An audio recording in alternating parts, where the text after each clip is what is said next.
आज मैं एक्सप्लेन करने वाला हूँ 2023 में आई फिल्म मैग 2 द ट्रेंच को। कहानी की शुरुआत होती है और हमें समुद्र के किनारे कुछ छोटे छोटे क्रीचर्स को दिखाया जाता है जो कि यहाँ पर आपस में शिकार के लिए लड़ रहे थे। और तभी यहाँ पर एक बड़ा सा डायनासोर आकर इन पर हमला कर देता है। अब ये छोटे डायनासोर अपनी जान बचाने के लिए समुद्र में भाग जाते हैं, लेकिन अगले ही पल ये सभी क्रीचर्स किसी वजह से वापस किनारे पर आ जाते हैं और इसीलिए वो डायनासोर उनमें से एक क्रीचर को पकड़ लेता है। और तभी वहां पर आती है एक बड़ी सी मेगलाडोन, और ये मेगलाडोन शार्क इतनी बड़ी थी कि वो एक ही झटके में उस डायनासोर को खा जाती है। अब इसके बाद कहानी प्रेजेंट में आती है जहां पर हमें मूवी के मेन लीड जोनस को दिखाया जाता है जो कि एक कंटेनर में छिपा हुआ था क्योंकि उस शिप से रेडियो एक्टिव केमिकल समुद्र में फेंके जा रहे थे। जोनस कैप्टन के केबिन में पहुंचता है और डॉक्यूमेंट्स की फोटो खींचने लगता है, लेकिन उस केबिन में कैप्टन का तोता भी होता है जिसके शोर मचाने से कुछ लोग केबिन के अंदर आ जाते हैं। अब जोनस की इन सभी से फाइट होने लगती है, लेकिन बाद में ये लोग कंटेनर के ऊपर जोनस को घेर लेते हैं, जिस पर जोनस इनसे कहता है कि तुम लोग रेडियो एक्टिव केमिकल्स समुद्र में फेंक रहे हो और ये सब गैर कानूनी है और साथ ही मैंने सारे सबूत जमा कर लिए हैं। और ये कहकर जोनस समुद्र में कूद जाता है, लेकिन कैप्टन से कहता है कि अब तो तुम वैसे ही मरोगे क्योंकि किनारा यहाँ से 200 मील दूर है और तुम तैरकर वहां तक जा नहीं सकते। और तभी जोनस के कुछ फ्रेंड्स एक प्लेन लेकर वहां पर पहुंच जाते हैं और जोनस को बचा लेते हैं। अब इसके बाद सीन शिफ्ट होता है एक लैब में जहां पर कि जू मिंग नाम का एक आदमी एक आर्टिफिशियल सूट की टेस्टिंग कर रहा था। वो सूट की मदद से सीमेंट के बड़े बड़े ब्लॉक्स को भी तोड़ देता है। खैर अब इसके बाद ये सभी लोग जोनस को एक पार्टी में इनवाइट करते हैं और इस पार्टी में जूमिंग सभी को मेगलाडोन शार्क के बारे में बताता है। दरअसल इनके पास एक मेगलाडोन शार्क होती है। वो कहता है कि हमने शार्क को तब पकड़ा था जब ये बहुत छोटी थी और ये दुनिया की आखिरी मेगलाडोन शार्क है जो कि हमारे पास है और हमने अपनी टेक्नोलॉजी की मदद से थर्मोक्लाइन को पार कर लिया है। और थर्मोक्लाइन समुद्र में मौजूद सख्त पानी की एक परत को कहा जाता है जो कि इंसानों को मेगलाडोन से अलग रखती है। और अब हम लोग समुद्र की और भी बारीकी से जांच कर पाएंगे। अब यहाँ पर मैक्स सभी को बताता है कि एक ऐसा इकलौता इंसान जो कि मेगलाडोन से लड़ा है वो यहाँ हमारे बीच ही मौजूद है। और इसके बाद सभी लोग जोनस के साथ फोटो खींचने लगते हैं। खैर अब इसके बाद जोनस और उसकी टीम एक खास जगह पर डाइविंग करने जाने वाले थे।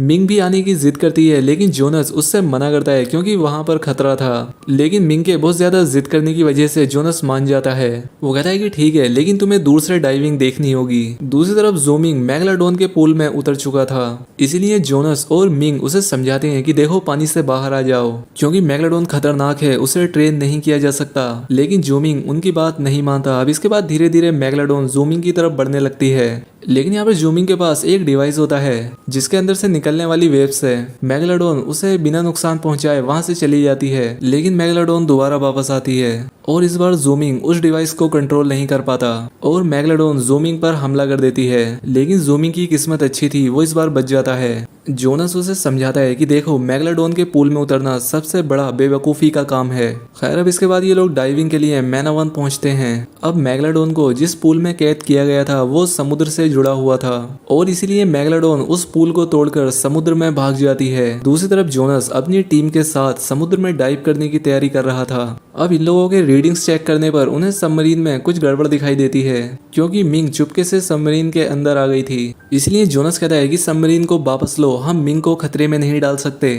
लेकिन मिंग के जिद करने पर जोनस मान जाता है और तभी उन्हें रडार पर एक मेगलाडोन का सिग्नल मिलता है। उन्हें कुछ समझ नहीं आता कि आखिर मेगलाडोन यहाँ पर कैसे आ गई, जिस पर जूमिंग कहता है कि ये सिग्नल हमारी मेगलाडोन का है और वो तेजी से हमारी तरफ ही बढ़ रही है। मेगलाडोन से बचने के लिए ये लोग तेजी से समुद्र में डाइव करने लगते हैं। अब मैग भी इनका पीछा कर रही थी और इसलिए ये लोग अपनी जान बचाने के लिए थर्मोक्लाइन के अंदर चले जाते हैं क्योंकि कोई भी मेगलाडोन थर्मोक्लाइन को पार नहीं कर सकती। अब नीचे जाने के बाद ये लोग लाइट्स को ऑफ कर देते हैं क्योंकि मैग लाइट से अट्रैक्ट होती है, लेकिन उन्हें नीचे आने पर सबसे बड़ी मेगलाडोन दिखाई देती है। उन्हें देखकर काफी हैरानी होती है कि मेगलाडोन कभी भी झुंड में नहीं रहती, लेकिन यहाँ नीचे तो बहुत सारी मेगलाडोन एक साथ हैं और इसी चीज का पता लगाने के लिए ये लोग उनका पीछा करने लगते हैं। और इन सभी का पीछा करने के बाद इन लोगों को पता लगता है कि ये सभी मेगलाडोन अपने साथी की खोज कर रही हैं और इसीलिए इन लोगों की मैग काफी अजीब बिहेव कर रही थी।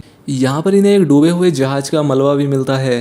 अब यहाँ पर इन्हें अपने रडार पर उस जहाज से हीटिंग सिग्नल भी मिलते हैं तब उन्हें पता लगता है कि ये कोई जहाज नहीं है बल्कि अंडर वाटर रिसर्च स्टेशन है। ये देखकर ये लोग काफी हैरान होते हैं कि आखिर पानी के इतने दबाव में ये किस चीज का रिसर्च स्टेशन है। उस रिसर्च स्टेशन में हम एक्टर नाम के एक आदमी को देखते हैं जो कि अपने लोगों के साथ मिलकर वहां पर खुदाई कर रहा था। उसने वहां पर हर जगह बॉम्ब्स बिछा रखे थे। अब उसका कंप्यूटर सिस्टम भी उसे जोनस और उसकी बाकी की टीम का सिग्नल देता है। एक्टर अपने लोगों से कहता है कि जल्दी से वहां से निकलो, मैं ब्लास्ट करने वाला हूँ। लेकिन उसके लोग कहते हैं कि हम इतनी जल्दी यहाँ से कैसे निकल सकते हैं, और अब इसीलिए एक्टर वहां पर ब्लास्ट कर देता है, जिसकी वजह से वहां पर बड़े बड़े पत्थर इनके ऊपर गिरने लगते हैं। अब ये लोग उन पत्थरों के बीच से बचने की कोशिश करते हैं। इस ब्लास्ट की वजह से थर्मोक्लाइन में एक बहुत ही बड़ा होल हो जाता है और जेसन की टीम का कॉन्टेक्ट भी उससे टूट जाता है। इसलिए मैक उन्हें ढूंढने के लिए रेस्क्यू सबमरीन तैयार करने के लिए कहता है, लेकिन किसी ने उस सबमरीन को जानबूझकर खराब कर दिया था। इसलिए जोनस अपनी टीम से कहता है कि हम लोग सूट पहनकर पैदल ही इस रास्ते को पार करेंगे। जूमिंग कहता है कि हमें कम से कम 3 किलोमीटर तक पैदल चलना होगा और हमारे सूट में ज्यादा ऑक्सीजन भी नहीं है, इसलिए हमें ध्यान से रास्ता पार करना होगा। अब ये लोग धीरे धीरे आगे बढ़ने लगते हैं। तभी इनके एक साथी को कुछ हलचल महसूस होती है। इन लोगों को उसके चिल्लाने की आवाज सुनाई देती है। जब ये लोग पीछे मुड़कर देखते हैं तो इनका साथी गायब था, लेकिन ये लोग रुक नहीं सकते थे, इसलिए ये लोग आगे बढ़ने लगते हैं। वहीं दूसरी तरफ वो आदमी भी जिंदा बच गया था जिसने की ब्लास्ट करके इन लोगों को मारने की कोशिश की थी। वो आदमी फोन पर अपनी हेड से बात करता है जिसके लिए ये लोग काम कर रहे थे।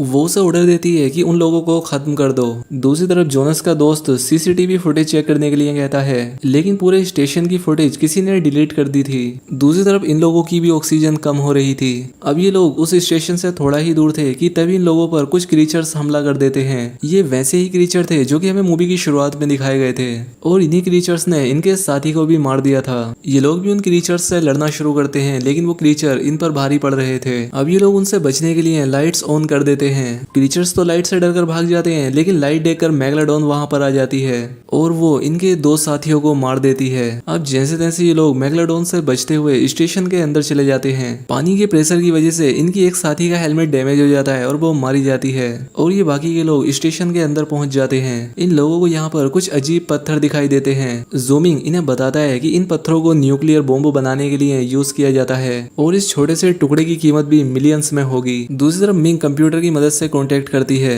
जहाँ पर जेस उन्हें बताती है कि किसी ने सबमरीन खराब कर दी है और इसीलिए तुम्हें इमरजेंसी कैप्सूल तक पहुंचना होगा। ये लोग जैसे ही वहाँ पर पहुंचते हैं कि जेस इन्हें फिर से कांटेक्ट करती है, जहाँ पर हमें पता लगता है कि जेस भी उन लोगों के साथ मिली हुई थी। जेस जोनस के साथियों से उससे मारने के लिए कहती है, लेकिन वो ऐसा नहीं करते और इससे गुस्सा होकर वो सभी कैप्सूल्स को इजेक्ट कर देती है। जूमिंग कहता है कि हम अब भी यहाँ से निकल सकते हैं, लेकिन हमें स्टेशन के दूसरे हिस्से में जाना होगा, और इसलिए जोनस बिना सूट के ही तैरते हुए स्टेशन के दूसरे हिस्से में पहुंच जाता है। और जिस आदमी ने ब्लास्ट किया था वो भी उसी स्टेशन पर मौजूद था। वो जोनस से लड़ने लगता है, लेकिन जोनस तैरने की वजह से काफी थक चुका था, इसलिए वो जोनस की अच्छी पिटाई कर देता है। दूसरी तरफ मिंग और जूमिंग के चैम्बर में पानी भरना शुरू हो जाता है। आखिरकार जोनस उस आदमी को बेहोश कर देता है और चैम्बर के प्रेशर को रिलीज करके अपने साथियों की जान बचा लेता है। दूसरी तरफ मैक को भी जेस की हरकतों के बारे में पता चल चुका था कि उसी ने ही रेस्क्यू सबमरीन खराब की है। दूसरी तरफ जोनस अपनी टीम के साथ एक सबमरीन से भागने का प्लान बनाता है, लेकिन उस सबमरीन में कोई भी वेपन नहीं था। जूमिंग कहता है कि स्टेशन की सभी लाइट ऑन कर दो, जिससे मेगालोडॉन स्टेशन पर हमला करेगी, और ऐसा ही होता है। मेगालोडॉन उन लाइट्स पर हमला करती है और इसी का फायदा उठाकर ये लोग वहां से भाग जाते हैं। ब्लास्ट की वजह से थर्मोक्लाइन में होल हो गया था और उसी के जरिए बहुत सारे क्रीचर्स समुद्र में ऊपर आ जाते हैं। जेस इन लोगों को पकड़ने की कोशिश करती है, लेकिन ये लोग वहां से निकल जाते हैं। जोनस और उसकी टीम भी मैना 1 पर पहुंच चुकी थी। ये लोग सोल्जर्स से बचते हुए स्टेशन के अंदर घुस जाते हैं, और जिस आदमी ने जोनस पर हमला किया था वो भी स्टेशन पर पहुंच चुका था। जेस अपनी टीम की एक लेडी से बात करती है कि ग्लास मैग प्रूफ है, मेगालोडॉन इनका कुछ भी नहीं बिगाड़ सकती, लेकिन तभी एक मेगालोडॉन उस गिलास को तोड़कर जेस को खत्म कर देती है। दूसरी तरफ जेसन और उसकी टीम एक छोटी सी राफ्ट पर बैठकर यहाँ से भागने का प्लान बनाते हैं। जूमिंग कहता है कि हम इससे 100 मीटर भी नहीं भाग सकते, हम मैग का शिकार बन जाएंगे।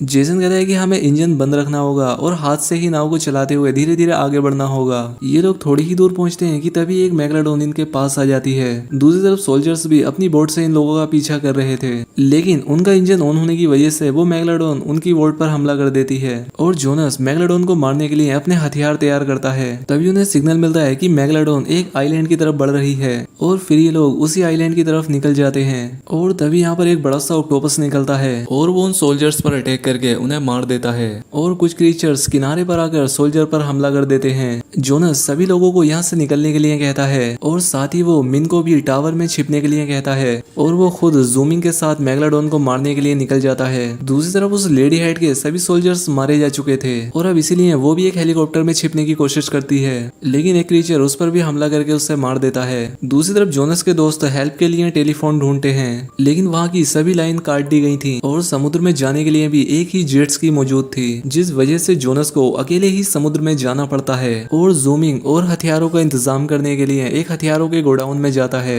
लेकिन सोल्जर्स उन क्रीचर्स से बचने के लिए इसी जगह पर छिपे हुए थे। दूसरी तरफ जोनस एक मेगालोडॉन पर हमला करता है, लेकिन उससे कुछ भी नहीं होता और उल्टा जोनस को ही वो नीचे गिरा देती है। जोनस जैसे तैसे जेट्स की स्टार्ट करके वहां से निकल जाता है। दूसरी तरफ सोल्जर जूमिंग और उसके साथियों को मारने ही वाले होते हैं, तभी जूमिंग बड़ी ही चालाकी से वहां से भाग जाता है। फायरिंग की वजह से वहां पर एक ब्लास्ट हो जाता है, जिसकी वजह से सभी सोल्जर्स और वहां के क्रीचर मारे जाते हैं। दूसरी तरफ जोनस एक और मेगालोडॉन पर हमला करता है और इस बार वो उसे मारने में कामयाब भी हो जाता है। दूसरी तरफ जूमिंग मैक के साथ हेलीकॉप्टर लाने के लिए जाता है, जहाँ पर जूमिंग एक क्रीचर का ध्यान बटाता है और मैक हेलीकॉप्टर में जाकर बैठ जाता है, लेकिन उस क्रीचर ने जूमिंग को देख लिया था। जूमिंग किसी तरह से उस क्रीचर को मारकर हेलीकॉप्टर पर लटक जाता है। दूसरी तरफ वो बड़ा सा ऑक्टोपस समुद्र के किनारे सभी लोगों को एक एक करके मार रहा था। अब यहाँ पर एक्टर भी पहुंच जाता है और वो जोनस पर फायरिंग करने लगता है ताकि वो मेगालोडॉन को ना मार सके। दूसरी तरफ जूमिंग हेलीकॉप्टर से मिंग को लेने के लिए हाथ बढ़ाता है, लेकिन तभी वो ऑक्टोपस हेलीकॉप्टर को ही पानी के अंदर खींच लेता है।